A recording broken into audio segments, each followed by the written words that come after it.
आज चलतु बनैबा एई गरम दिन रे हेल्दी टेस्टी औषधीय थालुकुरी झोल। थालुकुरी झोल बनने पाई वीडियो को आपण माने संपूर्ण देखंतु, शेष जाए देखंतु, लाइक शेयर करिवे, चैनल रे नुआ थिले प्रथम थर पाई देखुथिले सब्सक्राइब करिवे। नमस्कार, जय जगन्नाथ सांग माने मॉम्स किचन क्वीन रे आपण मानकु समस्त को बहुत बहुत स्वागत। थालुकुरी झोल पाई कि मु एठी 250 ग्राम रो थालुकुरी नेइची। एठी देखंतु मु आकु थालुकुरी नेइकी भलो भाबरे धोई नेइची।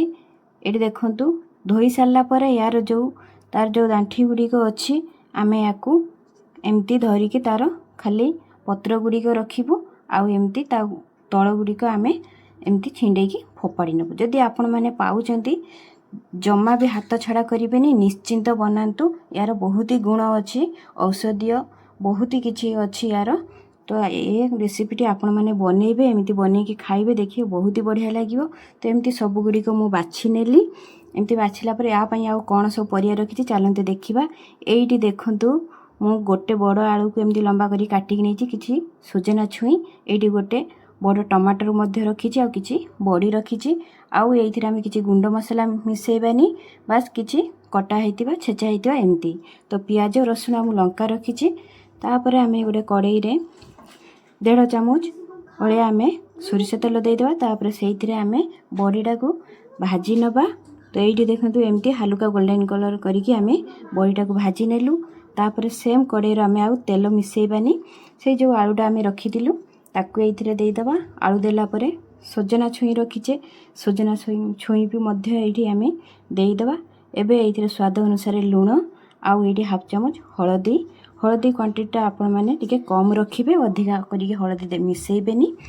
तो एइठी देला परे 2 मिनिट आमे याकू भलो भाबरे मिसेइ नबा। एइठी हेला परे हमर एइठी 2 ग्लास बड़ 2 ग्लास हम एइठी पानी टिके अधिका करिके ऐड करूची, कारण हम परिया गुडी को सिजिला परे टिके पानी कमी जिवो। एइठी 5 मिनिट परे मु याकू घोड़णी खोली नेली। फ्लेम को प्रथम रे आपण माने हाई टू मीडियम रे रखिबे। देखंतु एइठी आलू हमर अधा उपरे सिजी गलानी। एमती सिजिला परे जो टमाटोटा आमे रखिथिले ताकू एइठी आमे देई दबा। देला परे आउ 2 रु 3 मिनिट आमे आकू हवा पई छाड़ीबा। तो एइठी देखंतु हमर एइठी हेई गलानी, परिया गुडी को हमर एइठी सिजी गलानी। एबे याकू गोटे बाउल रे बाहर करनबा। तापर सेम कड़ाई मु नेइची, आपण माने अलगा कड़ाई भी नै परिबे। फ्लेम को हाई रे रखी कि आमे 1 चामच भलिया सोरिष तेल दबा। तापर 1 छोट चामच जीरा। एइठी जीरा हेला परे रसुण छेची की रखिची, एइठी देखंतु। आउ एइठी 3टा कंचा लंका को एमती चिरी नेइची ता मझीर। आउ एइठी देखंतु गोटे छोट प्याज को मध्य नेइची एमती।